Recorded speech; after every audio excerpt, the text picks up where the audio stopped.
Panorama group, जो सोचता है वो करता है। आपके अपने सपनों का आशियाना। लोकसभा चुनाव के बाद अब विधानसभा चुनाव की तैयारियां शुरू हो गई हैं, लेकिन इसी बीच में कई सीटों पे जो उपचुनाव होने हैं उसमें रुपौली विधानसभा उपचुनाव की तारीख तय हो गई है। 10 जुलाई को मतदान और 13 जुलाई को रिजल्ट आएंगे। इससे पहले आपको बता दें कि देश भर में जो खाली हुए हैं विधानसभा के सीट, उन सीटों पर भी चुनाव है, चाहे वो पश्चिम बंगाल हो या उत्तर प्रदेश हो या अन्य जगह हो। लेकिन बिहार में जो रुपौली की सीट खाली हुई है, वो रुपौली की सीट खाली हुई है विधानसभा लोकसभा चुनाव से पहले। रुपौली की जो वर्तमान विधायक हैं बीमा भारती, उन्होंने अपना इस्तीफा दे दिया था, इसके कारण यह सीट खाली हुई थी। रुपौली जिले के पूर्णिया जिले के अंतर्गत पड़ने वाले रुपौली विधानसभा सीट में उपचुनाव दिलचस्प होने वाला है, क्योंकि वहाँ अब नए समीकरण के साथ चुनाव लड़े जाएंगे। पूर्णिया लोकसभा चुनाव से पप्पू यादव की जीत हुई है और पप्पू यादव अब इस सीट पर अपना दबाव बढ़ाने लगे हैं। आपको बता दें कि उपचुनाव में दावेदारी के लिए प्रयास तेज हो गए हैं। लोगों की संख्या धीरे धीरे बढ़ती जा रही है। तो वहीं आपको बता दें कि इस सीट पर कई नाम लगातार चर्चा में हैं। विधायक बीमा भारती के चुनाव लड़ने की चर्चा तो है ही, इसके साथ साथ उनके परिवार के लोगों के भी चुनाव लड़ने की चर्चा है। इसके साथ साथ पूर्व विधायक शंकर सिंह ने भी मैदान में उतरने का ऐलान कर दिया है। इन दोनों के मैदान में उतरने से पुराने इतिहास की एक बार फिर से पुनरावृत्ति हो सकती है। इसके साथ साथ आपको बता दें कि बीमा भारती से जब हमारी बातचीत हुई तो उन्होंने बयान देने से तो मना कर दिया, लेकिन उन्होंने साफ कहा कि हाँ, चुनाव लड़ने की वो तैयारी कर रही हैं। तेजस्वी यादव के लौटने के बाद वो फैसला करेंगी कि चुनाव कैसे और किस तरह से लड़ना है।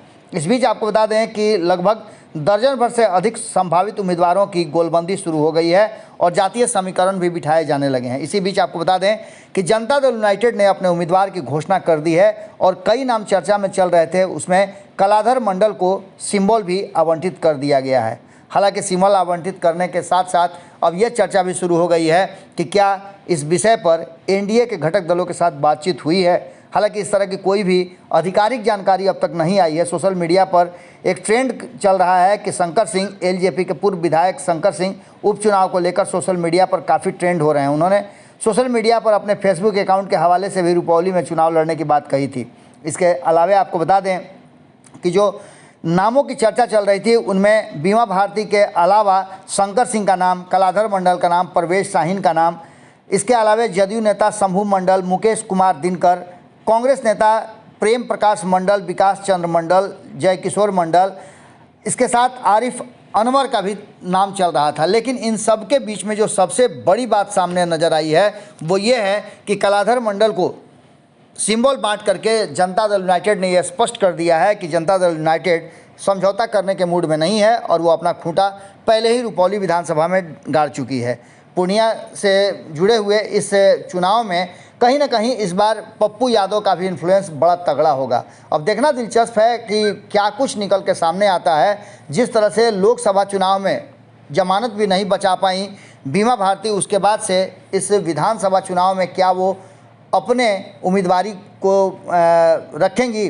कहा तो ये जा रहा है कि वो अपने पति या परिवार के किसी अन्य सदस्य को उतारना चाहती हैं। इस बात को लेकर के चर्चा और कई तरह के सवाल खड़े किए जा रहे हैं। लेकिन सबसे बड़ा सवाल ये कि क्या नीतीश कुमार ने जब अपने उम्मीदवार कलाधर मंडल को सिंबल बांट दिया तो उसके बाद भारतीय जनता पार्टी हो या फिर एलजेपी की बात हम कर रहे थे शंकर मंडल की, जो लगातार चुनाव लड़ने की तैयारी कर रहे थे, उनका क्या होगा।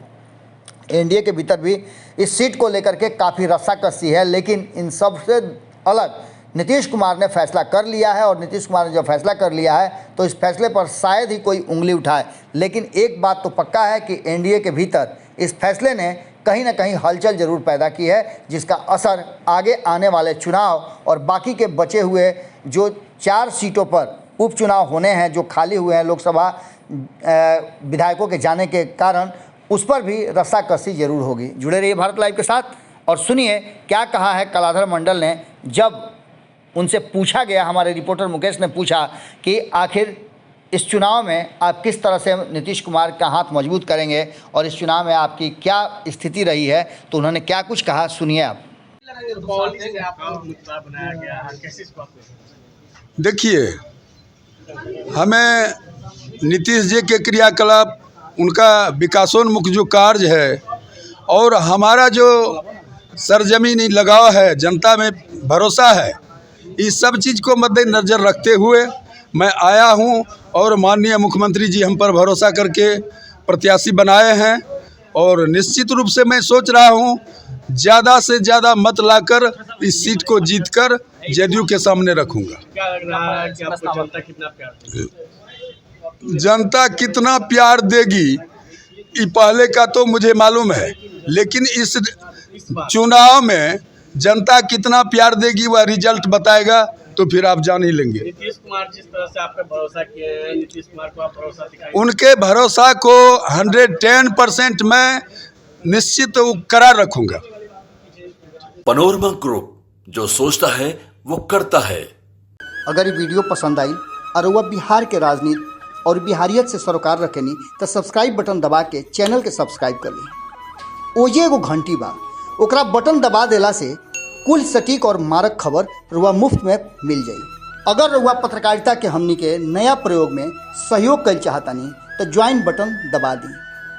पेटीएम नंबर नोट कर ली 9386 816 700। धन्यवाद।